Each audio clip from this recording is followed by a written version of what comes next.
Okay, hello everybody. Welcome to Korean Atlanta Mentorship. And in this video, we're just going to do another Velocity Banking review with the emphasis on being financially free. In fact, clickbait, only the financial free will click here. Actually, it's not clickbait because I want you to be financially free. Um, you know what's crazy? Being financially free is actually very, very rare in this society. And one of the ways that you notice this is because this is what I like to do. I like to go to Dave Ramsey's channel, and I just notice every time I watch this video, this guy has an unlimited supply of callers who are broke. But why is it that every time I step outside my house, people are like rainbows and sunshine? You ever notice that? It's crazy. It's crazy. And the sad part is, okay, we were all set up to fail, yet we were also shamed to ask for help. That's crazy, isn't it? So that's why, like, whenever I try to help or teach someone, I actually don't expect anything because I know, like, their childhood programming from many, many years ago is going to kick in and act like they don't need my help. It is because we're set up to fail, and then we are actually shamed to ask for it. That's all the school programming does, and that's why even though if I teach this stuff, I know that the system knows that most people won't get ahead, right? This is why like whenever I teach this stuff, sometimes people ask like, does the banks know you do this? Like they have all the data in the world, and the reason the reason why they don't care is because it's like the Matrix. Most people will conform, okay? But only the few special people who click this video will be financially free. Because in order to be financially free, we have to have knowledge, and we just do velocity banking over and over again, right? And also, while I'm talking, I'm kind of flexing what I do sometimes once in a while, which is just like show people my cell phone and swipe up. Say, hey, look at this. If you had a home equity line of credit, you'd have access to all this money. Now, here's the thing. I actually know an older gentleman, okay, who has 5 commercial properties. And then I don't know what his other accounts was, but his checking account was in the millions. And I was like, dang, I'm not there yet. I'm not there. If I have actual money in my checking account where I have like $2 million, um, that's like, whoa. You know what I mean? Like, I don't even know how to explain it. But this is what I do sometimes nowadays where I just like show off my access to my money. This isn't my money, this is the bank's money. I just swipe up on my cell phone. Look at this, $267,000. And I just like kind of swipe casually if this is no real thing. But it's not. It's not. Only the special people who know about this will get access to all this money. All right, let's go ahead and get started. So, what is velocity banking? All it is a debt payoff strategy using a line of credit as your main operating account. And so, what do you need to do this? It's a budget. Hold on, let me do this. You need a budget. So, your budget is basically your debt attack plan, right? If you have no debt, you have no need for velocity banking because it's a debt attack plan, okay? And then you need a line of credit as your main operating account. Now, here's the secret to getting huge and oodles, and I have over $527,000 in lines of credit, right? It'll probably be more in the near future. Probably, I watch other people who are ahead of me, and I'm like, huh, I'll get there someday, but I don't want to stress out too much about it. Like Credit Plug, right? You know who Credit Plug is? He's a very popular YouTuber, and I think when I heard him say, I have over $2 million in lines of credit.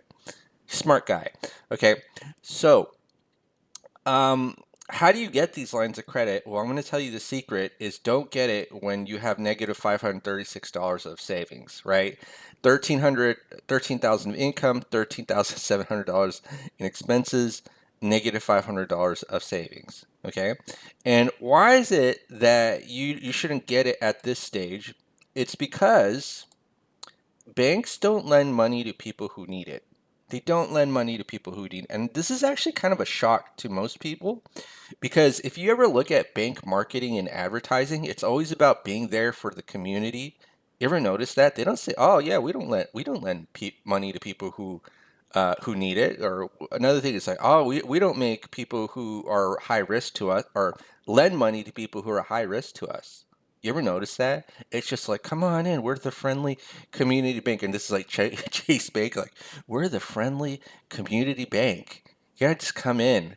And then once you apply as soon as possible, they reject you, right? In fact, before we actually get started with Velocity Banking, let me ask ChatGPT this. Give me one moment.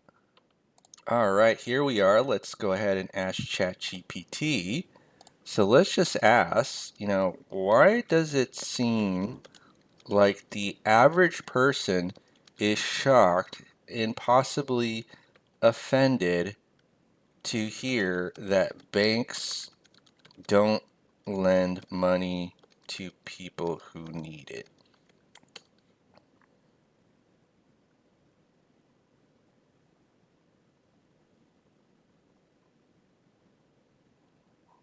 See, even ChatGPT knows. Like people think like I just came out of this stuff out of my ASS or out of my pocket, but I didn't. There's a reason why banks have the tallest buildings and also insurance companies as well in pretty much every downtown in America. In fact, let me go ahead and play this audio. Give me one moment.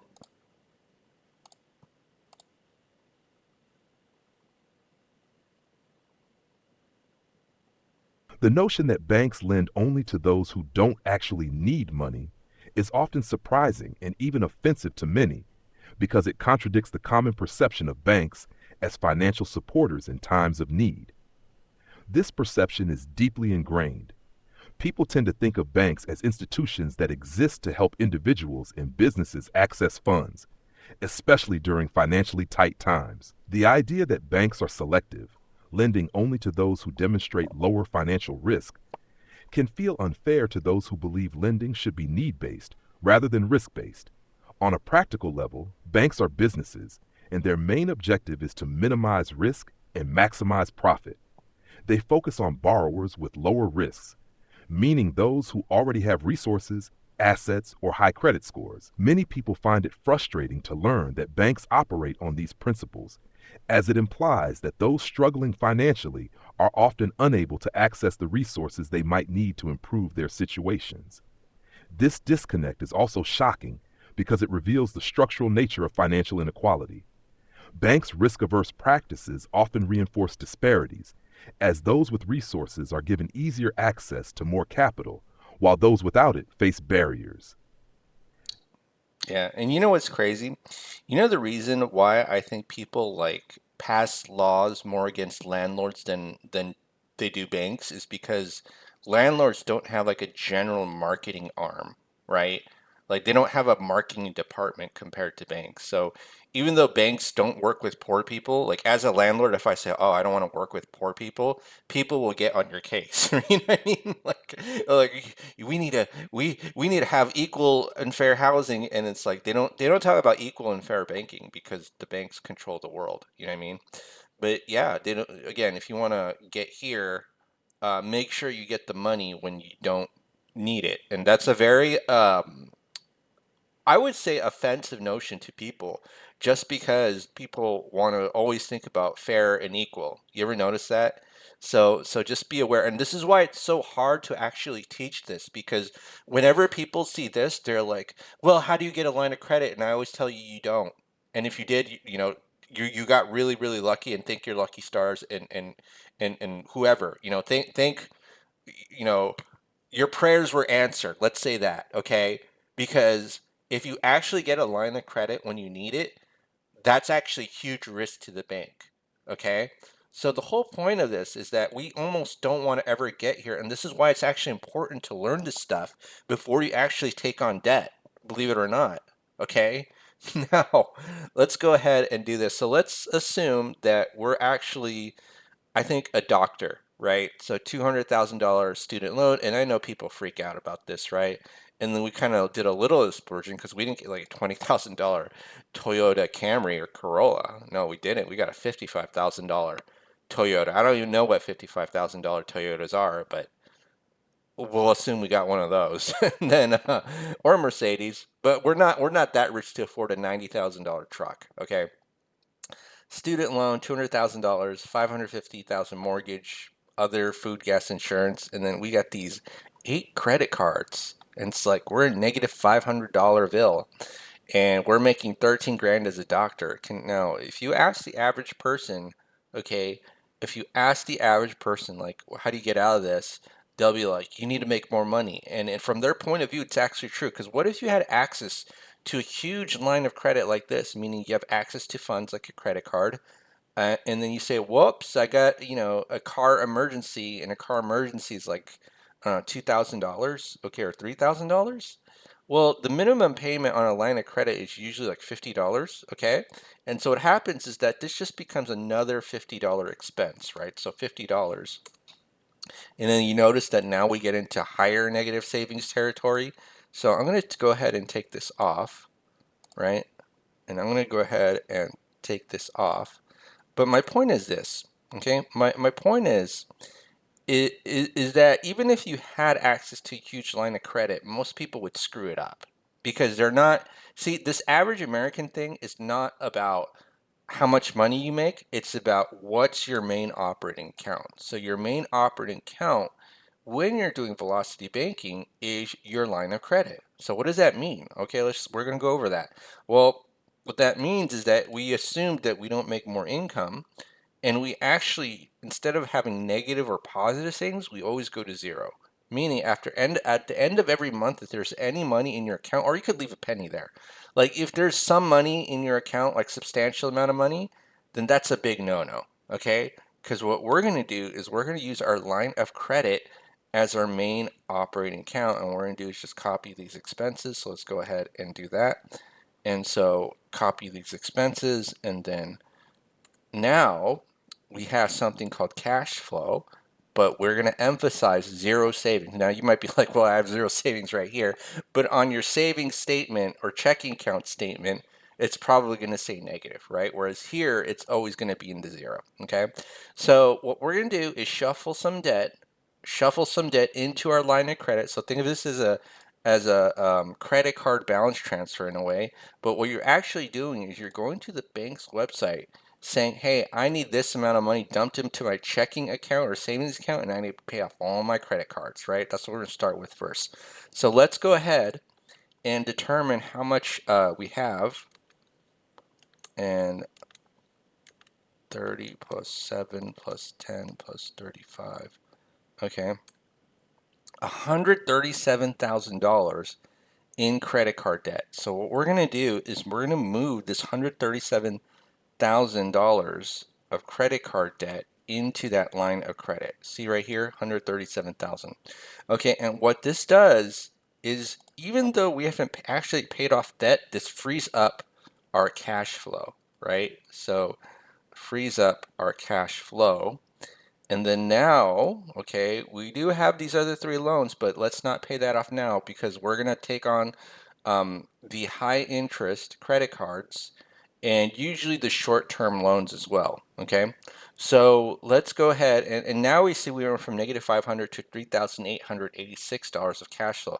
And so this is where the last step comes in, where you put your entire 13 grand into the $137 line of credit balance. Minimum payment satisfied, interest is minimized because it's based on the average daily balance. And then what you do is you take the pull the expenses out when you need it, right? And then after every single month, the debt is going to be reduced by this amount. Okay, so let's go ahead and do that. And then I'm going to go ahead and do this. And then I'm just going to go ahead and do +1. And so the next month's balance is the previous month's balance plus the previous month's interest minus our cash flow, which is 3886.85. And then what we need to do is calculate the interest. So the interest is based on that average daily balance right here. So we can just take the average right here, G2, G3, multiply it by the interest rate, 0.08, and then we divide by 12 because it's monthly, right? And so if we take a look here, it's $900 of interest, and we're at the very beginning stages, but once we get into further and further months, the interest will reduce. Now, this home equity line of credit is 8%, even though my first home equity line of credit was 10%. What's crazy is that I got like a statement from my home equity line of credit lender And I borrowed $127,000, and there's that year-to-date statistics. It said, "Oh, you only paid 1,100 in interest." So even though it was 10%, I technically paid like 0.01% of interest. So don't let the interest rate scare you as long as you have the cash flow, right? That's the most important thing. All right, so now let's go ahead and do this and just copy and paste, and we see that, whoa, in 12 months we paid about 37 grand, and so let's just keep going. And so let's see how long it takes us to pay off all of this debt, this credit cards. Again, this is like the worst extreme case scenario, but it takes us, in this case, about 41 months. So we were kind of struggling as a broke doctor, right, for 41 months. And now we can breathe a little bit, right? So 41 months, $137,000 of debt paid off. Whoa, this is like really easy, right? So 8 months, and then now we got an auto loan, student loan, and a mortgage. And so now let's go ahead and figure it out. So look, we got this loan calculator right here. Okay, and if you know the original balance, interest rate, and loan term in years, you can auto calculate the payment, auto calculate what you call the current balance, aka the future value. All you gotta do is put in the month right here. And so now let's just do this. I'm gonna type in 41 months, 41. And so here, okay, we could take in the current balance, and there's this thing called the cash flow index, right? So what is the cash flow index? All it means is that it's like a ranking or indicator, okay? The lower the number, that's the one you want to pay off quickly. So like, take a look, this 19 grand, it's basically saying, hey, if I pay off this 19 grand, I get $1,000 added to my cash flow. Or would you like to pay 525 grand in order to get 3,200 added to your cash flow? I'll take this one, right? It says ignore the interest rate, okay? So let's go ahead and do this. So this one has the highest interest rate, this one has the highest payment, but this one gives you the highest bang for your buck in terms of cash flow. So what we're going to do is put 19 grand, okay, so 19 grand into here, and I'm going to do this, paste the values. So now, okay, so we're going to add 1953 plus 19532.95. Okay, and now let's update our cash flow. And the way we do that is now this goes to 0, okay? And so now our cash flow is about 4 grand, okay? And so let's just do this minus, let's just do this, 4975.92. All right, so now at 45 months, this is all paid off. All right, sweet. 45 months. All right, so now 45 months, and then this is like 55 plus 137, and it's 192K. Okay, and now we have these two other loans, which is the student and the mortgage. Okay, so let me just go ahead and put in 45. So this is 45 here. Whoopsie, this is the wrong one. And this is the current month, 45, 45. All right. So now the current balance is 142,000, right? 142,000. And they say actually anything below 50 it's okay to pay off. I don't know, like usually with these large balances and above 50, I don't feel like really too comfortable putting in the line of credit. We usually, if the CFI is too high, especially with the mortgage, right? And I'm going to show you with the mortgage, then it's actually almost inefficient to put the whole thing in a line of credit, especially the mortgage, right? And so how do you get all the benefits of using the line of credit without putting the whole thing in the line of credit? Well, again, this is why debt payoff order is incredibly important. So when you're at the stage of paying on these higher CFIs, just chop it up the loan into pieces, right? Just do something called chunking, which is like moving maybe like 15 grand or a small amount, kind of similar to your paycheck, into that line of credit and just start dumping all the money in. And then once you do that, you realize, wow, this is really easy, right? Compared to just making extra direct payments on the loan. Because once you make, especially if you have multiple loans and you're making extra direct payments on them, that's when life becomes really confusing. Not going to lie, right? There's a phenomenon that I haven't really gone over in this video called the segregation of income. And the reason why you're in this mess when you have all these credit cards and loans is because your money is segregated. Okay. And what we're trying to do with velocity banking is just making sure that all of our money is just put into one place and we can effectively pay it off putting our money into one place. Okay. So let me go ahead and open up this velocity banking calculator that I got. So give me one moment. All right, so we got this velocity banking calculator here. This is where I got this from, Renatus. So if you don't know what Renatus is, it's an online educational company. And probably at around the end of the year, I'm going to start cranking up more videos, kind of like semi-advertisements, because I do actually sell the education as an independent contracted marketer, and I get commission off of it. Right. And one of the reasons why I do sell the education is because, again, this is where I originally learned all this stuff from. And also, I want to make money, kind of, but not really. Like, here's the funny thing, I actually don't need money. And you can kind of know this because, again, banks don't lend money to people who need it. And so, if you really think about it, I'm not really motivated to sell this education that much because I don't really need the money. But then I think it would help a lot of people. But the thing is that here's the thing: if you don't actually pay, you don't pay attention, and most people are refuse to pay. Like, I don't want to pay. I'm like, all right, well, watch me not pay. I'll just watch you stay where you are. You know what I mean? Like, it's kind of sad that people are like that. That they actually think, and this is just a mindset shift that you have to have in order to make the monies, right? That you're actually, when you take someone's 10, 20 grand check, you're actually not doing them, like, you're not excited to get their money because you're doing them a favor, right? And this is actually true for me. Like, I don't really get excited when I take your money and I have to sell you a 10, 20 grand educational package because this is stuff that you should have learned 10, 20 years ago, but you refused to because for some reason you thought it was a good idea to go to college for 4 years, kind of learn nothing, and get into huge student loan debt and be proud of yourself. Like, there are a ton of people like that.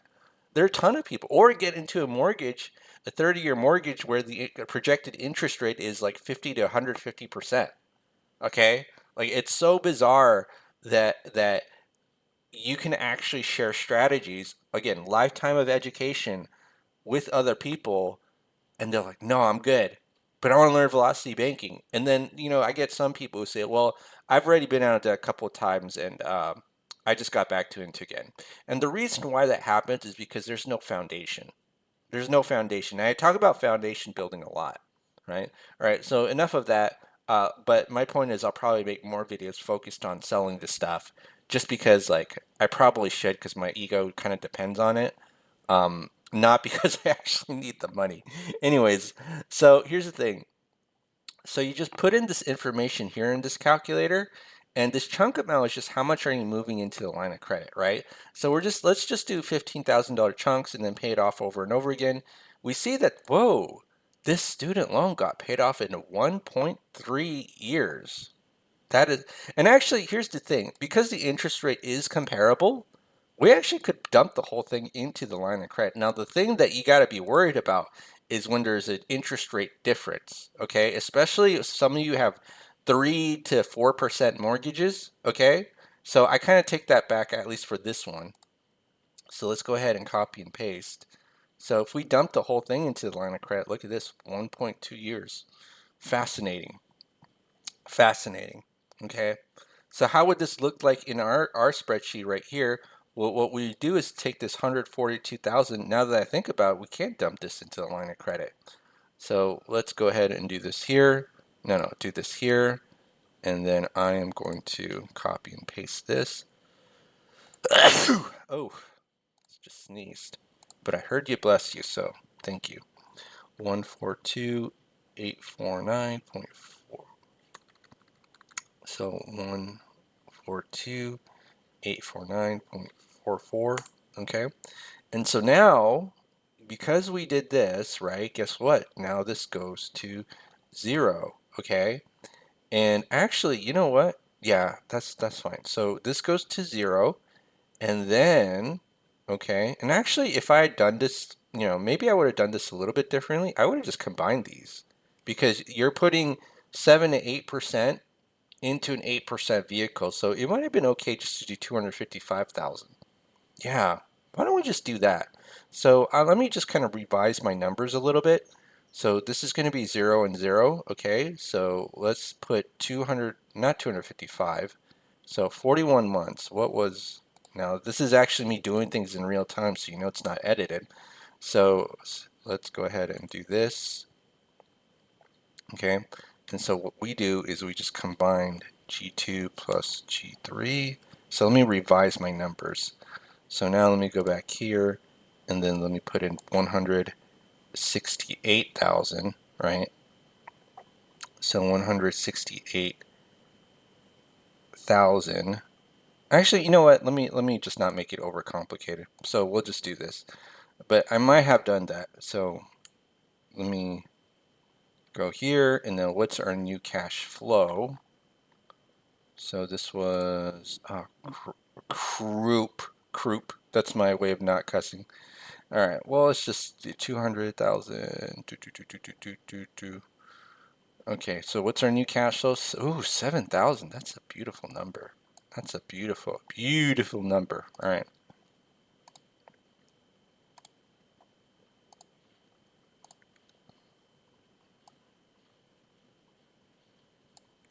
$7,402.47.